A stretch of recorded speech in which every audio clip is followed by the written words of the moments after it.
here, man. It got a little crazy out there, but we made it through. We're gonna keep stacking the day, so see you in the championship. Let's go! June 17th wasn't just a game, it was asterisk personal asterisk. Rewind to May 30th, when Jacy Sheldon and the Connecticut Sun walked away scot-free after leaving Sophie Cunningham and Sydney Colson banged up on the floor with some dirty plays. But the Indiana Fever didn't forget. Fast forward to the rematch. Sheldon jabs Caitlin Clark right in the eye, and that's when everything changed. You could see it. The switch flipped. And what happened next? Sophie Cunningham stepped in. With asterisk the most satisfying asterisk flagrant foul you'll ever witness. Message received. Don't mess with Clark, and definitely don't mess with Spicy Sophie. If you're riding with the Fever, drop a asterisk asterisk CC and Spicy Sophie asterisk asterisk in the comments. Let's go! It was chippy the last time these two teams faced off too. Sophie Cunningham suffered her ankle injury in that game, but in addition to that, she actually had part of her front tooth knocked out. She made contact with Jacy Sheldon as Caitlin Clark knocks down the triple. But what people don't talk about enough is how hard you have to work to be able to be that good. All the hours that she's spent perfecting her craft. Retreating, firing, and hitting. So she can do that. On Indiana arguing the call. I mean, step back, you're late.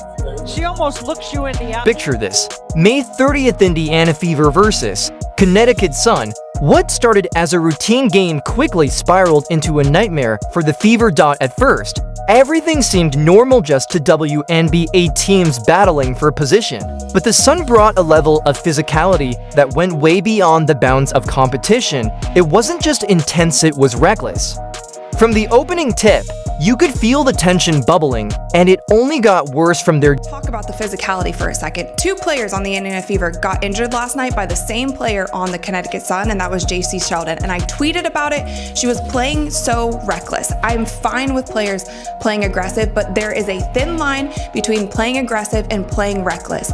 When you dive for a ball, you don't land on somebody's leg. She landed on top of Sydney Colson's leg, and her leg got stuck and literally twisted around. Both injuries, both Sydney Colson and Sophie Cunningham, were contact injuries. Sophie Cunningham was the first to go down, hit hard in what looked like anything but accidental contact. It was the kind of blow that had no place in a standard basketball play. Then came Sydney Colson, sidelined by another sketchy move that had fans and players alike wondering, asterisk, what is going on out there? Asterisk, and at the center of both incidents, Jacy Sheldon playing with an edge so aggressive, it felt more like a statement than a strategy. It wasn't just physical, it was infuriating. They weren't non-contact. They weren't ACLs, they weren't Achilles, they were contact injuries caused by the same player. And this kind of physicality that the WNBA they brag about. They say it's always been a physical league. That's just the heart of the it's not good basketball. And we've seen so many injuries. Paige Becker's out with a concussion. Rakia Jackson was out with a concussion. All of these injuries are contact plays. We've seen Caitlin Clark last year get chucked to the ground. We saw Angel Reese get clothesline chucked to the ground. The players continue to do it because the refs are allowing them. Why wouldn't you keep doing it if you're a physical player? Where the college rivalry kicks in. Jacy Sheldon and Caitlin Clark have history dating all the way back to their Big Ten battles between Ohio State and Iowa. Every time they shared the court, Sheldon made it her mission to rattle Clark. She'd stick to her like glue, throw extra bumps on screens, and talk non-stop trash during dead balls. This wasn't just a matchup anymore. For Sheldon, it was personal, and Clark? Her mortal enemy took out a player. Jacy Sheldon. Caitlin Clark's mortal enemy. Jacy, this is a reckless play. This is reckless. It is dangerous. And this angle makes it look even worse. It is dangerous. Like, Sid Colson is between her and the ball. Sid Colson is in fact between Jacy Sheldon and the ball, and she dives through her knee. It wasn't even called as a foul. She just texted me. She never texted me during the game. All right. Here is Clark splashing home a three from way downtown. Kelly escorting her back to the bench. Jacy Sheldon is there. May Day, it felt like the referees were watching an entirely different game. Hard fouls were brushed off, dangerous plays went unchecked, and the whistle stayed silent when it mattered most. Caitlin Clark had to stand by helplessly as her teammates took hit after hit while Jacy Sheldon walked away without so much as a warning. The frustration was written all over the Fever's faces, growing with every missed call. Despite fighting tooth and nail, Indiana fell short 85-83, but the real loss wasn't on the scoreboard. It was the injuries to Sophie Cunningham and Sydney Colson, injuries that could have been prevented had the game been called properly. Their absence would cast a long shadow over the games that followed. It wasn't even called a foul. You could see it in Caitlin Clark's eyes after that lost the icy stare she gave Jacy Sheldon in the handshake line, the tight-lipped answers in her post-game interview. This wasn't over, not even close. The Fever remembered. They remembered who threw the hits. They remembered who got hurt. And they remembered that the officials just let it happen. So when June 17th finally rolled around, they were ready. Clark was back from her quad injury fresh off a dominant win over the undefeated New York Liberty and locked in for her second game back. This wasn't just another matchup. This was payback. From the moment she stepped onto the court, you could tell Clark hadn't forgotten a thing. The way she moved, the way she stared down the Sun players during warm-ups, this was personal. Then boom, Clark buries a deep three, and as she's walking back, Kelly escorts her to the bench, Jacy Sheldon right there with a hand in her face. The tone is set, and just like before, Sheldon is glued to Clark. Every possession, getting in her space, bumping her off screens, pushing the edge of what's legal. It's the same brand of aggressive play that sidelined Sophie Cunningham and Sydney Colson back in May. Everyone in the arena can feel it. Something's about to go down. Clark's talking to the refs, Sheldon's chirping. You hear them both. Hey, there's tension in every movement. Just a little extra on every play. Then it happens. Third quarter, the Fever are trailing by 10. Clark brings the ball up. Sheldon steps in for what looks like a steal, but instead of getting the ball, she jabs her finger straight into Clark's eye. The contact is immediate and unmistakable. Clark's head snaps back and she's clearly in pain. She tries to shake it off, backing down Sheldon, but the moment's already boiling over. Clark's upset, Sheldon's still in her face. And then Marina Mabrey storms in, out of nowhere. Mabrey decks Clark. Clark stumbles back, clutching her face, a mix of pain and disbelief washing over her. She's squinting, trying to see clearly, but you can tell. This isn't just about the eye, it's about everything. The dirty play, the history, the disrespect. And now, this wasn't a freak accident. This was intentional. The same player who took out her teammates had just come for her. And once again, the officials were asleep at the wheel. So Clark reacts. Any competitor would. She shoves Sheldon away, a natural response when someone jams their finger into your eye socket. The crowd sees it, everyone does, the arena erupts. Replay boards flash the slow-mo of Sheldon's eye poke. Fans are on their feet, but somehow, the officials make it worse. They call technical foul on Caitlin Clark That's right, Clark the one who got poked in the eye, penalized for defending herself. The crowd is stunned. Fever players are furious, coaches are yelling. Even the broadcasters can't believe it. Clark, fresh off a 32-point return from injury, was now being punished for getting fouled. The message was loud and clear. Go after Clark, and if she pushes back, she's the problem. And just when you thought it couldn't get more chaotic, Marina Mabrey takes it to a whole new level.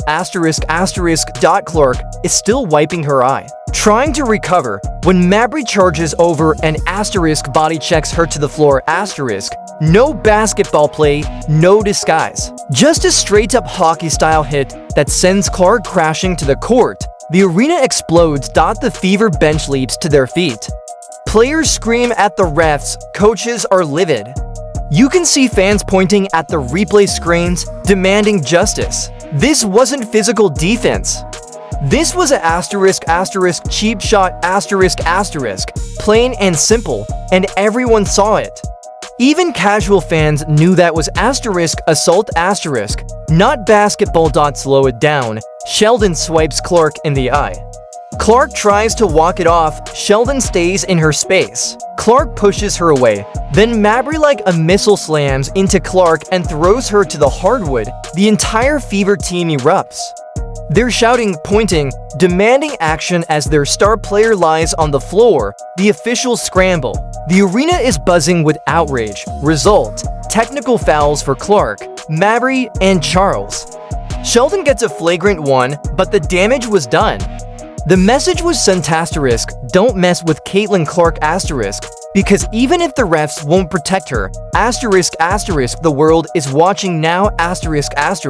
Absolutely crazy because they can't believe what they're seeing unfold on their home court. Coach Stephanie White is losing her mind on the sideline, screaming at the officials who are somehow still not seeing what's happening right in front of them. She's gesturing wildly, pointing at Mabrey, trying to get the refs to understand that this has gone way beyond normal basketball contact. White knows her player just got targeted again, and the officials are about to blow another call now. After this, you guys, of course, the referees are going to review the play because that's a lot of contact going on right there. That's a lot of unnecessary contact. That's a lot of non-basketball contact happening during this play, right? So the three referees that I like to say, they got them straight out of Sephora, because I don't think these referees have ever refereed a professional basketball game in their life. They took these referees, they were at the monitor, they looked at it for I'm not even exaggerating, you guys, like 15 minutes, they are watching this play over and over. The refs give Mabrey just a common technical foul,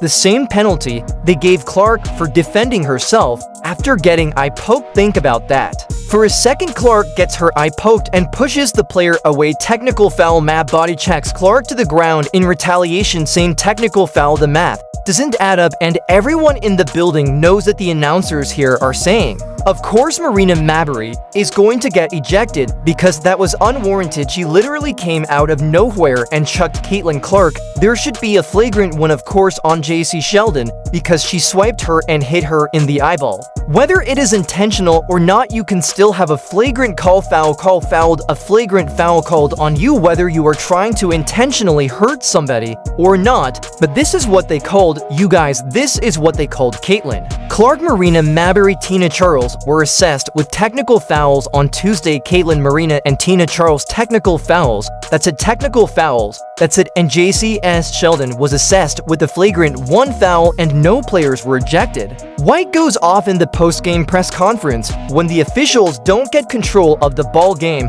when they allow that stuff to happen, and it's been happening all season long. This is what happens, right? She's had enough of watching her players get targeted while the officials stand around doing nothing. When the officials don't get control of the ball game, when they allow that stuff to happen, and it's been happening all season long.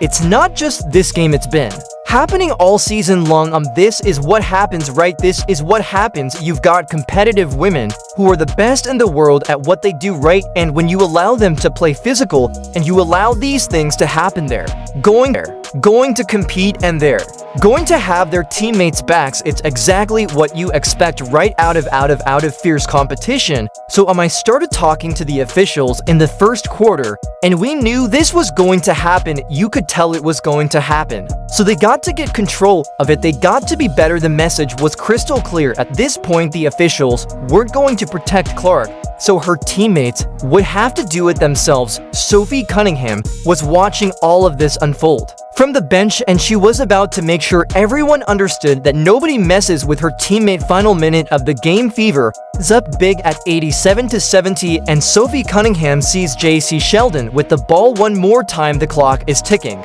down, but Cunningham isn't thinking about the score anymore. She's thinking about May 30th. When she got hurt, she's thinking about watching Clark get her eye poked with no real consequences. She's thinking about Marina Mabrey body checking her teammate to the ground. So now let's talk about Sophie Cunningham. At the end of the game, Jacy Sheldon is going for a fast break layup and Sophie Cunningham is running with her. And I remember in my head like it happened in a split second and I said, oh, let's see what happens here. Cunningham remembers her own injury from that brutal May game. She remembers sitting on the bench hurt while Sheldon walked around like nothing happened. She remembers the officials letting everything slide while her teammates got targeted now. Sheldon is driving to the basket and Cunningham sees her chance. Sophie commits a hard foul on Jacy Sheldon again. As Jacy Sheldon is going up for a layup, Sophie bear hugs her and takes her to the ground. What I will say is Sophie did not grab her and throw her to the ground. She didn't body slam her. She didn't do anything, in my personal opinion. Maybe I'm biased here, but I'm going to give you guys my straight up honest opinion on this. She bear hugged her, took her to the ground. Yes, it was intentional. It was absolutely intentional. She lines up Sheldon and delivers the most satisfying flagrant foul you'll ever see. Cunningham wraps her up hard and pulls her down to the floor. This wasn't a basketball play. This was payback. This was justice. This was Sophie Cunningham sending a crystal clear message that nobody messes with her teammates. The officials assess Cunningham a flagrant to foul, leading to her automatic ejection. Sheldon and Lindsay Allen also get tossed for their involvement in the fight. 3 players ejected, but the damage is done. Justice finally got served on that court. It was, to me, payback for what was happening the entire game, but she did it in a way that she wasn't going to injure Jacy. She was just making it known like, if the refs aren't going to handle it, I will handle it. Will take care of it.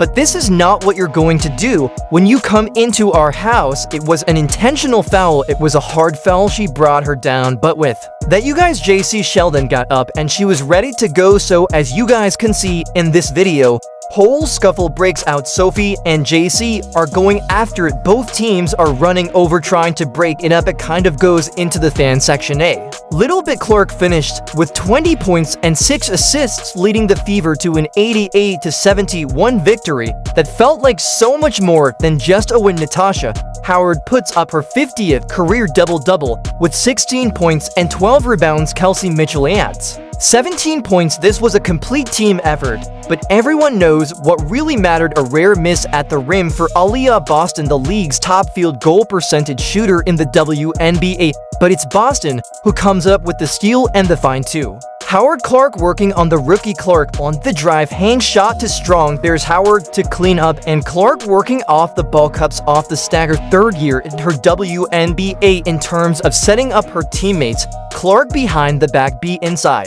2 more for how this wasn't just beating the Sun. This was the Fever proving they won't be bullied, they won't be intimidated, and they protect their own. The victory sends them to their first ever Commissioner's Cup final for the franchise, but more importantly, it sends a message to the entire league about what happens when you target their players. The Indian of Fever fans were chanting Sophie, Sophie. Applause. Sophie's jersey is going to sell out tonight. She's going to be in the All-Star game tonight just from this one play, because she was standing on business. It wasn't a dirty play. It was an intentional foul, and it was meant to send a message. It turned into a scuffle, and I don't think anybody wanted that. The Fever got there revenge after that brutal May 30th loss. Clark got her justice after getting eye poked and body checked. Sophie Cunningham became a hero for standing up when it mattered most. Sometimes the officials won't protect you, but your teammates always will.